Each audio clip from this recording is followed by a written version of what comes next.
So the end of the 2021 season is quickly approaching, which means it's time to step back and reevaluate how every player has performed.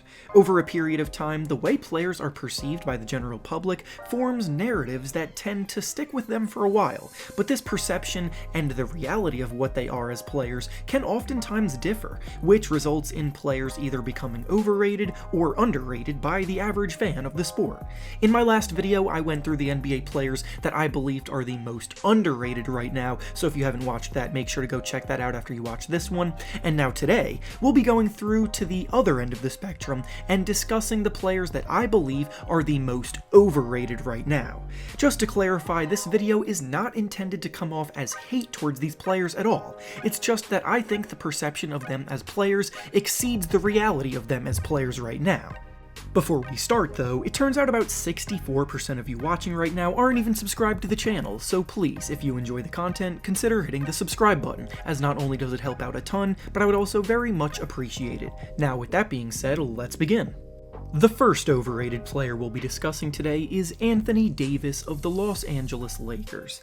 Davis has been one of the best big men in the entire NBA for a majority of his 9-year career, and is truly one of the elite players of the game, but I must say that the LA spotlight has certainly boosted him way past reality. Winning a ring obviously boosts your stature in the ranks of NBA history, but since that has happened, people have regularly been putting him in the greatest power forward of all time discussions. He's seemingly pole vaulted some of the best players the position has ever seen, and we need to pump the brakes a bit, especially there.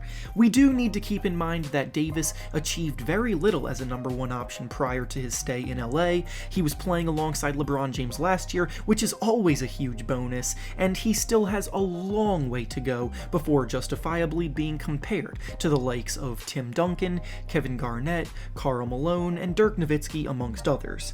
This season, the Lakers have been able to maintain the number one ranked defense in the league, even with him missing about half a season because of injury, and he's having one of his worst overall seasons in the time that he's been on the court this season as well. Again, he's one hell of a player, but I do definitely see him as overrated by the general public. The next player on this list we'll be discussing is Tyler Herro of the Miami Heat.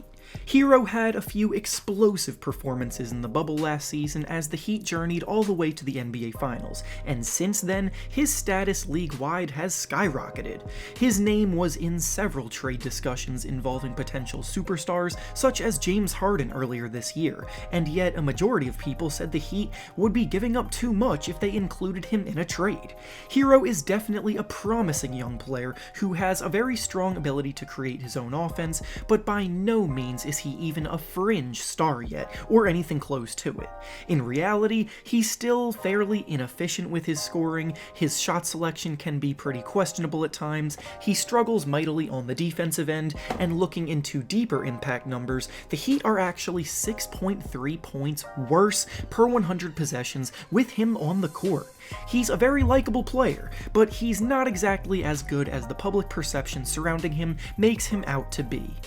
The next player on this list we'll be discussing is Domantas Sabonis of the Indiana Pacers.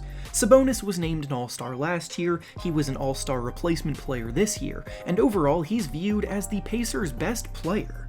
Being named an All-Star is a very reputable accomplishment, signifying that you're one of the best players in your conference for that year, but especially this season, his production is much more hollow than many may realize. He's putting up about 20 points, 12 rebounds, and 6 assists per game, which is very strong and balanced production for a big man like himself. However, the numbers he racks up don't necessarily result in good results for the Pacers as a team all the time. Similar to Tyler Herro, the Pacers are actually 5.9 points better with him on the bench than they are with him on the court, which is crazy for a guy who is supposed to be the best player on the team, and a lot of it stems from the fact that he's not as much of a defender as fellow Pacer big man Miles Turner, and offensively, he puts up numbers, but the team's offense tends to flourish much more when the ball gets spread around. The topic of empty statistics is always a polarizing and interesting conversation to have, but if anybody falls into that category amongst the all-star talent in the league, Sabonis certainly does. The next player we'll be discussing on this list is John Wall of the Houston Rockets. John Wall used to be one of the best, most electrifying players at the point guard position in the whole league, but over the last few years he struggled mightily with injuries. As he was set to return for this season, the Wizards and Rockets made a trade where they swapped him for Russell Westbrook, and the general consensus was that it was a lateral move, with both players being very similar in terms of production and impact.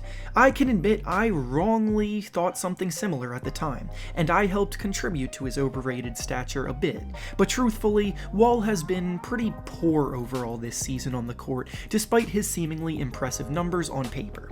Putting up about 21 points and 7 assists per game isn't bad at all, but he has been terribly inefficient as a scorer. He shot the Rockets out of so many games, and the Rockets have been one of the worst teams in the league this year, despite having decent talent when healthy. It's weird because Rockets fans have been the ones that have been frustrated with Wall most of the year, yet outside fans are actually the ones who still rate him too high. The injuries have unfortunately slowed Wall down a ton at this point, and his days as a top player at the position are likely behind him. Next up in this discussion is Victor Oladipo of the Miami Heat. Oladipo has jumped around a few teams this year, ending his tenure with the Pacers at the start of the season when he was included in the James Harden trade that sent him to Houston, then later on the Rockets sent him to Miami at the trade deadline. Ever since his amazing 2018 season, he too has struggled with injuries, and the hope for him to get back to his two-way dominance he once had and was capable of having seems all but finished. The problem though is that he still plays as though he's a capable number one option, and that results in a lot of bad shots and inefficient play on his part. The Heat didn't have to give up much to get him in that trade, so it wasn't necessarily that big of a risk by any means, but for the fans who think he's going to come in and be a secondary star like he used to be, for them, they definitely need to tame their expectations, and when Oladipo does return from the injury he's currently missing time because of, he too will have to switch some things up with his playstyle to do a better job fitting into a winning culture, because his production in Houston and Indiana was also pretty hollow, all things considered. And finally, the last player up on this list we'll be discussing is D'Angelo Russell of the Minnesota Timberwolves.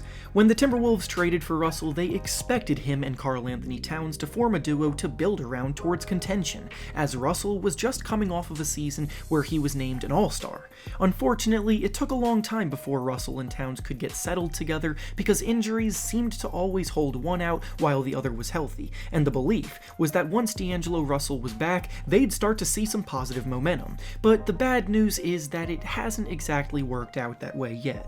The Timberwolves struggled mightily in the time that Russell missed, being one of the worst teams in the league, but now with Russell back out on the court, the team has actually been worse with him on the court than they have been with him off the court, which by now is a trend you can sense among players I've discussed today, and it's especially worrisome based on how much the Wolves have invested in him. D'Lo is a poor defender, and he's not much of a creator for others from the point guard position, and while he is a dynamic shot creator, he's probably not going to return to all-star caliber with how saturated and stacked the talent at the point guard position has become. And with that being said, that's all I have for you today. Make sure to like the video, subscribe to the channel, and comment down below any other players you believe are overrated today. Thanks for watching, and I'll see you all next time.